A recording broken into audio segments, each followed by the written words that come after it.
Karma got me. My hubby recognized my car at the McDonald's parking lot and caught me red-handed. I hate her.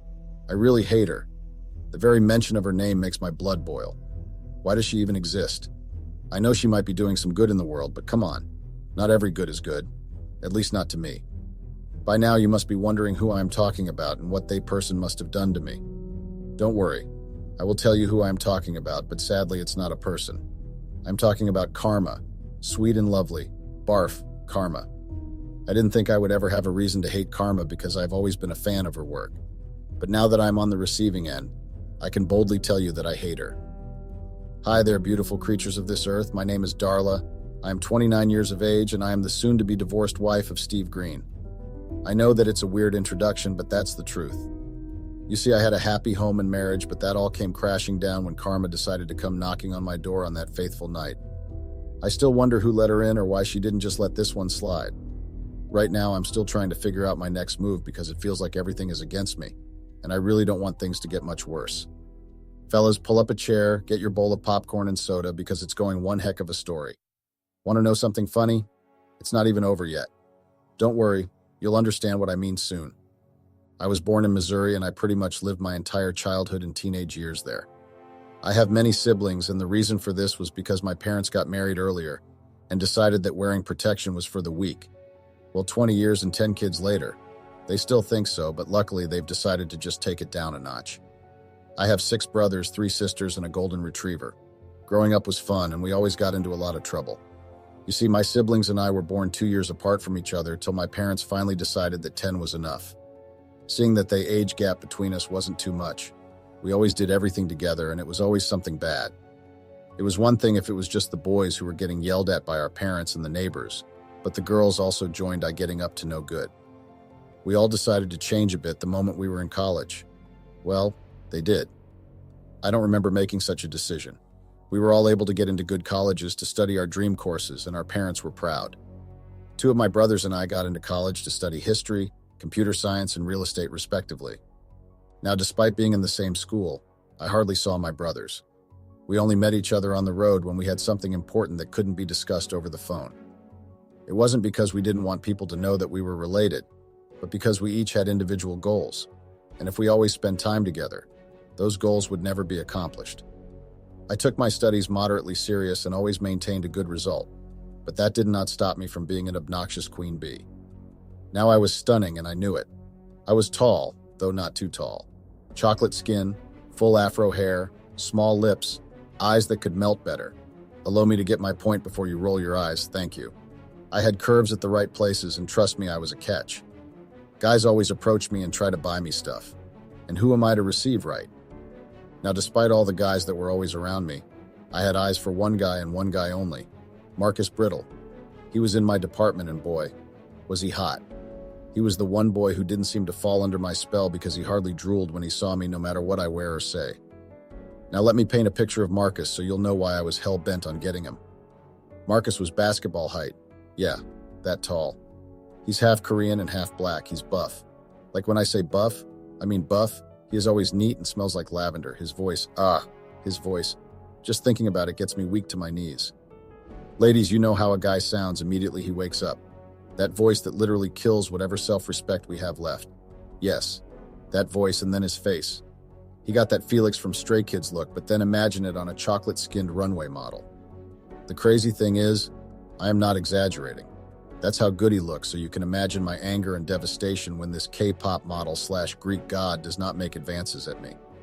I mean, we occasionally exchange pleasantries and chat in class, but that boy made my legs wobble under me, and I wanted him all to myself. Was that too harsh or selfish? Meh, even if it's wrong, I didn't care. One day I was with my best friend Crystal, and I was talking to her about Marcus, and I mentioned how I wanted him. Crystal dropped her phone calmly on the table before turning to look at me. "Which Marcus are you talking about?" she asked me with an amused face. "Marcus Brittle," I responded. And then next thing she did confused me a bit. "You do know that Jade is dating him?" She completed while looking at me, obviously waiting for an answer. "Okay, and?" I answered, with an angry look on my face. She opened her as though she was about to speak, but then closed it and got back to her phone. "I hope you know what you are doing," she said. "I do," I responded and brought my phone. Ladies and gentlemen, I was wrong. The next day, I happened to run into Marcus at the library. He was going out as I was going in. When we met, we stopped to have our normal small talk, but this time I asked for his number. He seemed surprised. I still don't know if I should be flattered or offended. I mean, most guys will pay to get my number back then, so I didn't know what to make of his reaction. That I actually asked for it, but nonetheless he gave it to me and we went out separate ways. I texted him that night and we spent close to 3 hours texting back and forth before he said he had to sleep because he had an appointment early the next day. We said our goodnights, but I couldn't sleep. My mind was racing and I swear my heart started beating Mick more than it normally does. Was I in love? I mean, it wasn't impossible, and given the fact that I had been obsessing over this very personal just made it all the more possible. I had classes the next day, but due to the fact that I was up all night, I couldn't go, but I got my friend to get me notes. I mean, sure, I was a queen bee, but I was not going to let my grades suffer. I was going to emerge as the best graduating student. That has always been my dream. Well, the dream started last night after Marcus told me that he loved girls like that. After that day, Marcus and I became inseparable to the point that people who didn't know him well enough thought we were dating. Now I knew he had a girl, but I didn't mind because I knew that no matter what, she would always come first. But that wasn't going to last. You see, I wanted Marcus for myself because why the heck not? Now Jade had stopped me on various occasions and asked me reduce how much time I spent with Marcus, or better yet, leave him alone completely, but that was never going to happen. I continued my friendship with Marcus, but I made sure people believed we were together, and Marcus was such a sweet and gullible soul that he never really saw any problem with how close I was getting. I know. I should have respected the words of my fellow female, but trust me, if only you could see Marcus and listen to him talk and laugh, you would understand why all Jade's threats and compliance fell on deaf ears. The guy was just perfect, and I wasn't about to let go without a fight. I actually thought of letting Jade share Marcus with me, but then she did something that, although may not seem like much to someone else, meant a whole lot to me. Now Marcus and I were sitting and talking inside a cafe when Jade walked in and went to order a cup of iced coffee. After she got her drink, she walked to our table and sat close to Marcus before planting a kiss on his lips. Marcus smiled at his girlfriend before asking her what she was doing there.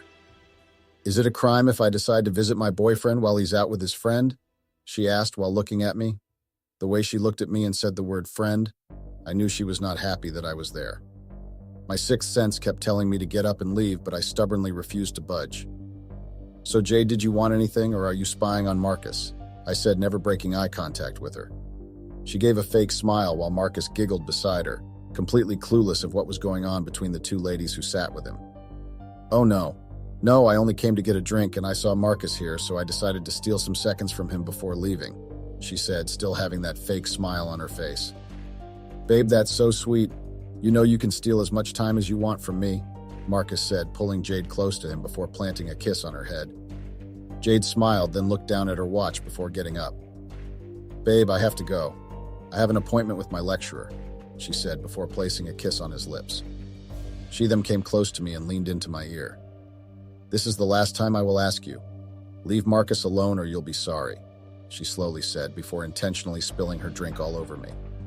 I immediately stood up and slapped her, big mistake. But before I could apologize, she slapped me back, and by this time Marcus was standing in between us, although he had his back to me, and he did something neither of us expected. "Jade, why did you do that?" he nearly yelled at her. Jade stood speechless for some seconds before finally speaking. "Babe, she slapped me. Didn't see that." Jade said yes, but she only did that because you spilled your drink all over her. It was simply a reflex action, he told her before turning to me. "I'm so sorry about your dress. Come, let's get you changed," he said before leading me out to his car. Did I mention that he was rich? As we left, I turned back to see a stunned and speechless Jade still standing there, trying to process what had just happened. When she finally looked in my direction, I stuck my tongue out before giving her smirk. Marcus drove me to my dorm and made sure I got to my room before he left. Such a gentleman. He told me that he was going to see Jade because he needed to find out why she did what she did. We said our goodbyes and he left. That night, when I tried texting him, he didn't respond to my text. I thought maybe Jade had told him things about me and that he had decided to cut off all ties we had. I decided to rest and try again in the morning. At around 3 a.m., I heard someone knocking on my door. Wondering who could be at my door by such an unholy hour, I asked who it was, but I got no response. The person just knocked some more, so I slowly got up and walked to the door. "If you don't tell me who you are, I'll call the police," I said with a shaky voice, hoping that I sounded convincing enough. It's Marcus, the person slurred, but I knew who had that voice, and my fear quickly turned to anger. I was ready to cuss him out the moment I opened the door, but I didn't. The moment I opened the door, about to ask Marcus if he had lost his mind, he kissed me. Marcus kissed me. It wasn't one of those quick peck on the cheeks or on the lips. It was a full French kiss. I was confused at first because I couldn't smell alcohol on his breath, so I know he wasn't drunk. Plus, he wasn't that type of person who does recreational drugs. 5 seconds into the kiss, I started to kiss back and started moving inside. He closed the door, but his lips never left mine. We slowly made our way to the bed, trying so hard not to make any sound. Once we got to the bed, I sat down and watched him while I slowly got comfortable. The room was dark, but I felt his eyes on me and they felt hungry. After getting comfortable, I heard him mutter a cuss word under his breath before lunging at me again. That night is forever sealed in my mind. It's a miracle that the neighbors didn't hear me because, ladies, you know that theory that goes, if he's big upstairs, that means that he's compensating for something, right? Well, Marcus wasn't compensating for anything. He was big up and down, and boy did he know what buttons to fix. Long story short, I had an unforgettable night, but I didn't expect what happened the next day. You see, I had gotten up before Marcus. I could barely walk properly, but I didn't care, and gone to use the restroom. While I was still doing my business, I heard my room door open and close. I didn't pay any mind to it, so I just stayed in the restroom till I was done. When I got out, Marcus was gone. I didn't really expect him to stay, but I wanted to talk to him, and I tried calling him. I realized that he had left his phone under the bed. I decided to give it to him whenever I saw him later that day. The day over slowly and honestly. I didn't pay attention to anything I was being taught that day. The only thing that kept replying in my head was Marcus and the night that we shared. Funny enough, I didn't see Marcus till I had to go back to my dorm at the end of the day. When I got there, I saw Marcus leaning on my door, probably waiting for me. "Hey," I said when I got close to him. He looked at me and gave me a weak smile before saying, "We need to talk." I opened the door and let him in before handing him his phone. He thanked me and cleared his throat before he started speaking. "Darla, first of all, I want to apologize about last night. Jade and I had a fight and I needed somewhere to go cool off. Your place was the first that came to my mind, but when you opened up and I saw you in that nightgown, I just couldn't control myself. It was worse when you were in your birthday suit. Darla, I am really sorry. I shouldn't have done what I did and I apologize for that," he said while avoiding eye contact. Now I know that he was apologizing and all, but then I needed him so badly that I got up, excused myself, and went into the washroom. I came back wearing nothing but a towel. I knew exactly what I was doing and I didn't care. He sat there speechless and watched as I walked closer till I was literally in front of him. Then I let the towel fall to my feet. "Fudge," he said in a low, raspy voice while he looked at me. Before I couldn't say anything, he lifted me like I weighed nothing and carried me to the restroom. While there, he turned on the shower and got in with me. After we were done, he lifted me again and carried me to the bed before dropping me. "Why can't I stop?" he said while his eyes roamed every part of my body. He made his way up to the bed and then the pleasure began. Now I could see his face clearly as well as every part of his body. Just as his was getting into it, the door opened and guess what? Jade walked in. Yes, Jade, as in Marcus's girlfriend, Jade walked in. She was on her phone when she did, but the moment she lifted her head and saw us, she dropped her phone before running out and slamming the door behind her. That earned me another strike. Now I actually thought Marcus would run after her and try to ask for her forgiveness, but he didn't. He just looked back at me for some time and then continued. We spent the entire night together but never slept for more than 5 minutes. Turns out Marcus had gotten into an argument with Jade the night he came to my dorm, and when he left the next day, he went to make peace with her but also to break up with her. I wasn't the reason for the breakup though, and I guess she came by to talk or whatever, but instead met me in a complicated position with him. When I asked Marcus why he broke with her, he simply said that he was going to England to study for his master's, and he knew for a fact that he was not cut off for the whole long-distance relationship, so he had to end it. Marcus and I became friends with benefits till the day we graduated, but Jade didn't graduate with us. Apparently, she changed to a different state and started schooling there. After graduation, I moved to New York City to kickstart my career as a designer. I only studied real estate to please my parents. My true passion was art, while Marcus traveled to London for his master's. It was at New York that I met my soon-to-be ex-husband and also where I got a visit from Karam. I met Steve in a taxi. I am very serious, but I didn't know that he was going to end up being my husband. In New York, the slogan was "Eat or be eaten." To be fair, I was the one who came up with the ridiculous slogan, but honestly, New York was not for the weak. Steve and I had both stopped a taxi, but the problem was that we were not together then, and we both seemed to be running late for an appointment. After minutes of bickering, he finally let me have the taxi while he searched for another one. That particular morning was the day I was being interviewed for my current job, and luckily I got the job. I went out at night with my friends to celebrate, and I ran into Steve at the club. We immediately recognized each other and got to talking. Turns out he was also running to meet up with an appointment, but he didn't get there on time and therefore lost the job. I felt bad because he was partially my fault that he lost the job, so I told my friend to leave without me while I stayed with him to have a drink. Or 10. Let's say that the repeat of what happened between Marcus and I happened, but this time, he didn't sneak off early the next day. And sure, he wasn't a Greek god like Marcus. He still carried a good package and really knew how to use it. That night was the night I realized that I wanted to spend the rest of my life with him. I know it sounds weird, but to be fair, he did say he was in love with me, although I know that he wasn't in control of what he was saying. Our relationship kicked off from there, and then, 3 years later, we were married with a daughter. I was happy. I really was happy, and honestly, I forgot all about Marcus and Jade for a couple of years. I loved being married to Steve and also loved being a mother to my sweet princess. But one day I heard a knock on my door, and when I went to open it, I unintentionally invited Karma into my house, but she didn't come alone. Oh no. Right at my door stood the best thing that happened to me and the worst surprise that hit my marriage. It was Marcus. I kid you not when I said I almost fell. I couldn't believe my eyes. Marcus the Greek god was standing at my doorstep, and girl, he was looking yummy. Luckily, no one was at home when he came over, because if anyone had seen what I did next, I was going to be in serious trouble. Before my mind could fully come up with a plan, my body acted. I pulled Marcus in and kissed him. Yep, Karma was definitely smiling as she watched me mess up. I wish all I did was kiss him, but sadly it wasn't. Marcus and I relived that night he came to my dorm. Every single thing was just as I remembered it, and it was still amazing. My husband and daughter were at a father-daughter picnic and wouldn't be back till later in the evening, so I was safe, or so I thought. After the few minutes of bliss I experienced with Marcus, I was now fully dressed and cleaning up while Marcus watched me. "I've missed you, Darla," he said while looking at me. I turned and smiled back before saying that I missed him too. We talked for a while, and I found out that Marcus was still single, although it was totally his choice. He said he didn't find the lady who made him feel the way I did. Now this was Karma talking, but you'll find out why I said so later. I told him that I missed him, but that I was already married with a child, and he said that he didn't mind. He said that all he wanted was to be able to feel me and my warmth. I told him I would think about it. Big mistake. Huge. He was there till Steve came home with Vanessa, our daughter, and I introduced Marcus as an old schoolmate of mine who dropped by. That night I thought about what Marcus said, and well, like I said, I had already let Karma in without even knowing it, and so she was getting ready to strike, but little did I know that she was going to strike me sooner than I thought. The next day I met Marcus at his place to tell him that I was going to take him up on his offer.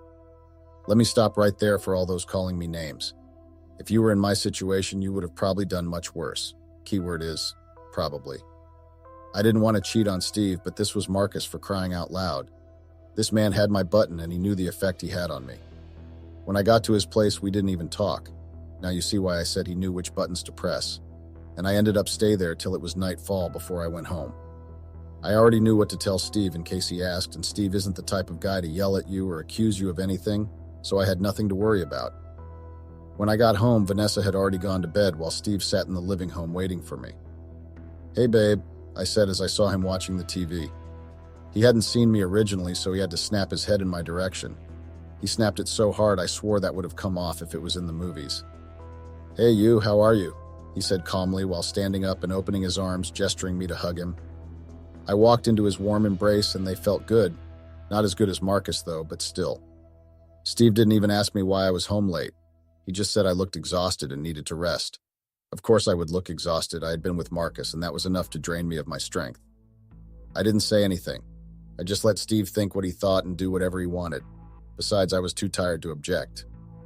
Now I thought that since it happened for the first time since my marriage to Steve, I wouldn't eventually realize that I loved Steve too much to hurt and cheat on him. But Karam said, "Not today. Satan." Oh yeah, I'm pretty sure she calls me Satan when she's clearly the defendant of Hades who was sent out to destroy innocent individuals. Okay, maybe not all are innocent, but you know what I mean. I decided that coming back every day would look suspicious, so I convinced Marcus that we would be seeing on Mondays, Wednesdays, and Fridays since I didn't work on the weekends.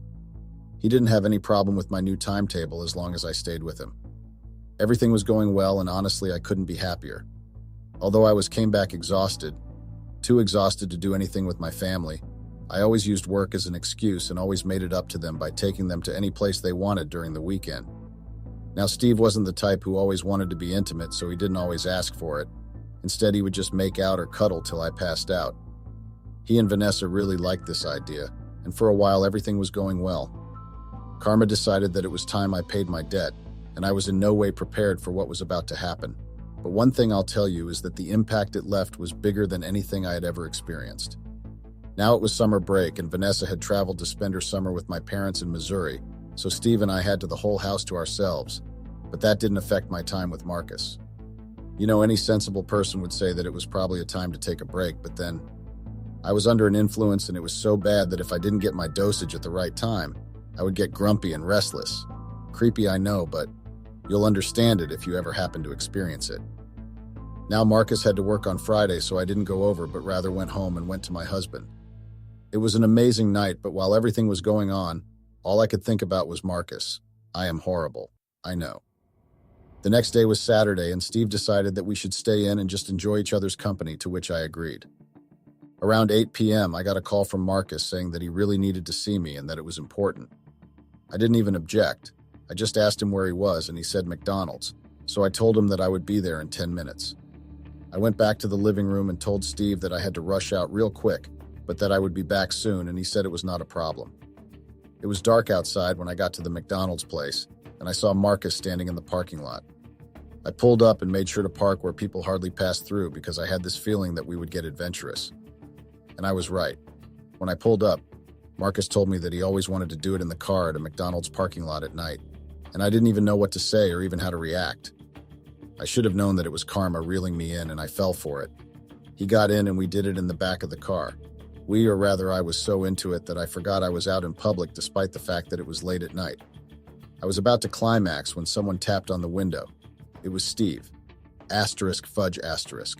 He just looked at me before going to his car, getting in and driving off into the night. Shit. I cussed while getting out of the car and adjusting my dress. Marcus seemed just as startled as I was, so he didn't say anything or try to stop me. I drove home in a panic, and just as I suspected, he was not at home.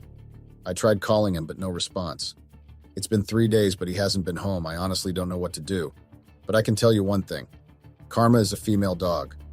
Guys, I'll update you if anything happens. I hope he comes back. Hey guys, it's me, Darla, and I promise to update you guys if anything happens. Well, here I am with the update.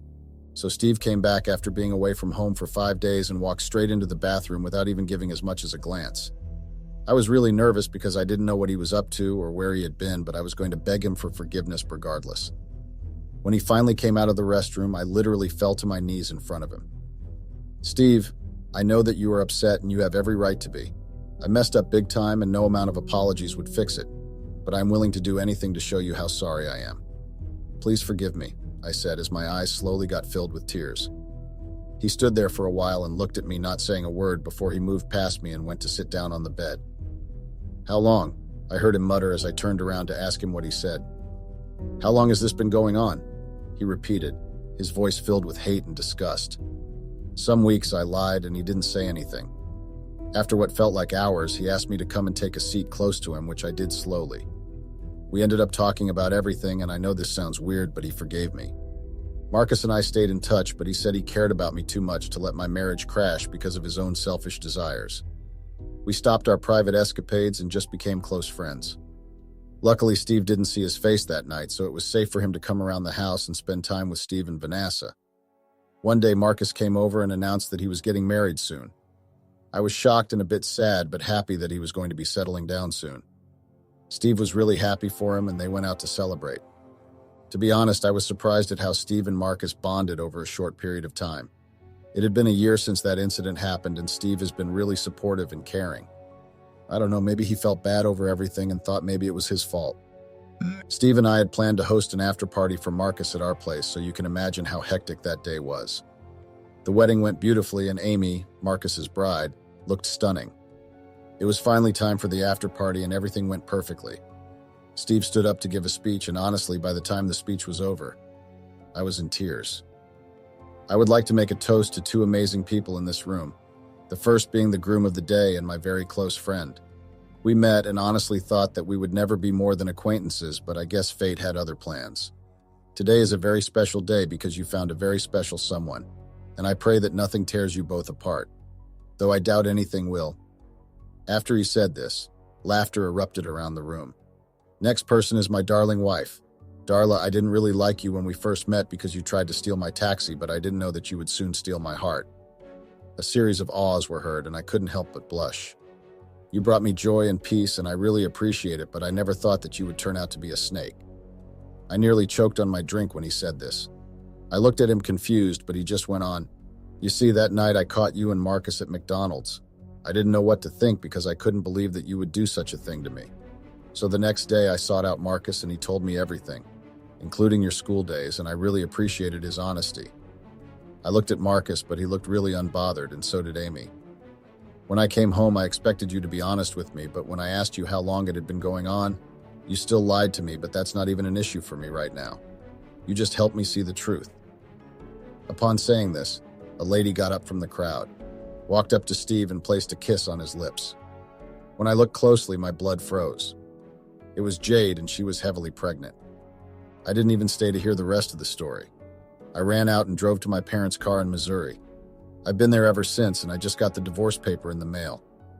I guess karma wasn't quite done with me, and I can't even get mad at any of them. After everything, I was left with nothing but a pregnancy. Now you guys understand why I hate karma. She's the evil spawn of Hades. Bye, I guess.